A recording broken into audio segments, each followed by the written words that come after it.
Okay, so we're back in the mine. We've done a bunch of things here that have just been a lot of small tweaks. You can see we obviously have the stamina bar, the health bar, all that's looking well and fine. But we're here for some other stuff. We have a number of items here that now work, and you can assign these, and they give all this info.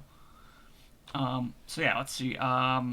We have the arming sword, the dagger, and the buckler. We can learn a few things about these. Now, the arming sword is tier 2, so all of its attack values are currently doubled. Otherwise, it would be doing 100% every category, because it's just the basic bitch weapon. Also known as the knightly sword, this weapon is a strong jack of all trades. Now, what's different about that is that its multiplier versus armor, its knockback, and its range and stamina usage are also not just 100% times level. Those are just static.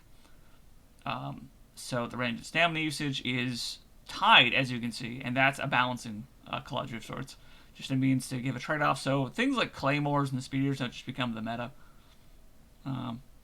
But yeah, so check out the arming sword here. We can equip that just by pushing the weapon that we want to assign it to.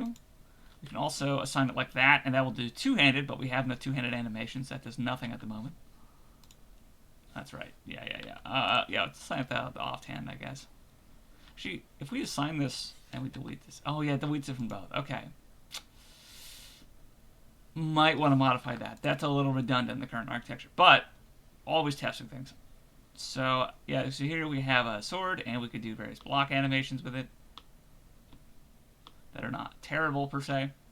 The offhand is still doing hand-based stuff, but we also have some attack animations here. And you can see the arming sword is not as fast as a fist, generally. It's one of the benefits of a fist is that a fist is just much faster to bring out. But what we can do is a couple of things. Firstly, we do have the ability to wield akimbo weapons. Although currently these are not using akimbo animation, so it's probably possible for me to get these equipped into each other. I know, if nothing else, the unholster animations will absolutely equip into each other. I guess these are all fine, which is surprising. So I guess it's not a huge problem. I think previously there was an issue with the idle position flipping, but then I modified the shoulders a little bit, and that happened to fix the issue. Yeah, I can tell you probably blocking is going to fuck up. Actually, blocking with this pairing mostly doesn't fuck up. Actually, it half fucks up, half doesn't. It's about a 50-50 cut. But obviously, we're going to have special animations for blocking with akimbo, so that's a work in progress. And what's also cool that we have is we have the dagger to contrast. Now, the dagger is only tier 1, so it does as much damage as an arming sword on thrust, but it's 50% faster in attacking. Oh, I don't list the attack speed here, do I? No, I don't. I should list the attack speed. That's a really big oversight, so we're going to do that too. But yes, perhaps summarized as a knife, but bigger. A dagger is the minimum standard of weaponry. It should not be underestimated. Yeah, this thing is a little cracked out little fella. The attack speed, in comparison to the sword, is very fast, and that's really, this is, as the description says, the smallest a weapon's going to get. So this is as rapid as you're going to attack without using your hands. The hands are obviously not very disruptive, but the dagger, other than its ability to slash offhand, does have excellent stats. Now, its cleave is also a little lackluster in damage, and its slash is not as good as its thrust. It does have, at base, like a 33% damage fall off, but a 50% boost to thrusting. So thrusting breaks out as 1.0. That's fine. But what's great about it is that it has, although it has low range, it also has low stamina usage, so you could just machine gun out attacks with this thing like crazy, and just fuck up your enemy pretty fast with that. It also has a slight bonus versus armor versus the arming sword, although that is relative to damage dealt, so it's mildly better due to this finer point, that is to say, on a thrust. Otherwise, it is inferior. And it has very low knockback value in comparison. It's half the knockback value of an arming sword. And lastly, we also have the buckler. And the buckler is great. The buckler is very simple. Now we have the buckler equipped, you'll now see that aiming right gives us this. That is because we cannot attack with the buckler or the dagger towards this direction. So it's faded out versus this direction, or this one for that matter. But what it does do is it does give us the ability to block directionally.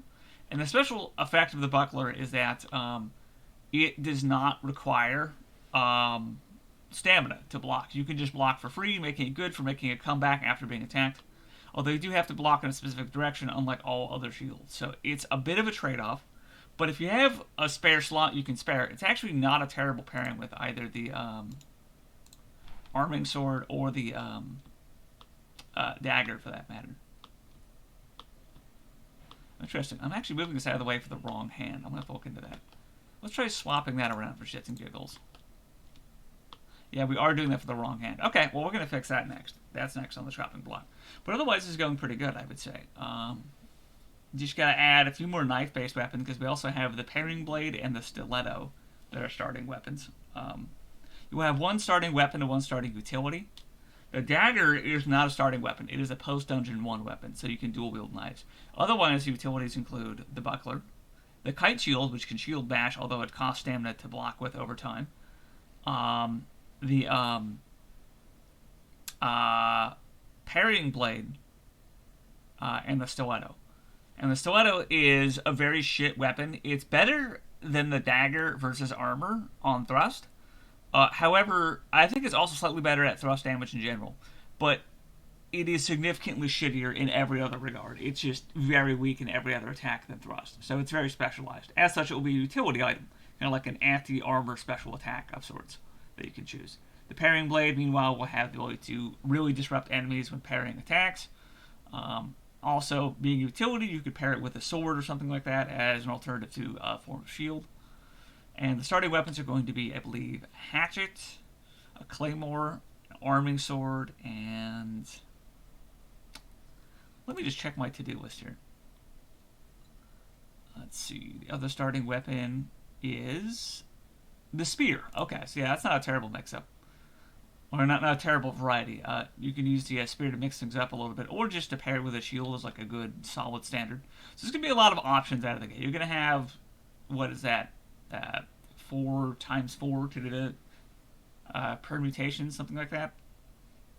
It's like 16 possible permutations of stuff you could pick. And then after Dungeon 1, stuff's going to open up to another 4 primary weapons. And then after Dungeon 2, you're going to have access to one of 4 ranged weapons that you get to add to your kit on top of everything else. That's going to be cool. But yeah, that's about all for now. Cooking along, probably going to have combat here not too far in the future. This is looking good. Just got to add 2-hand animations, akimbo animations, more weapons and items. Otherwise, not bad.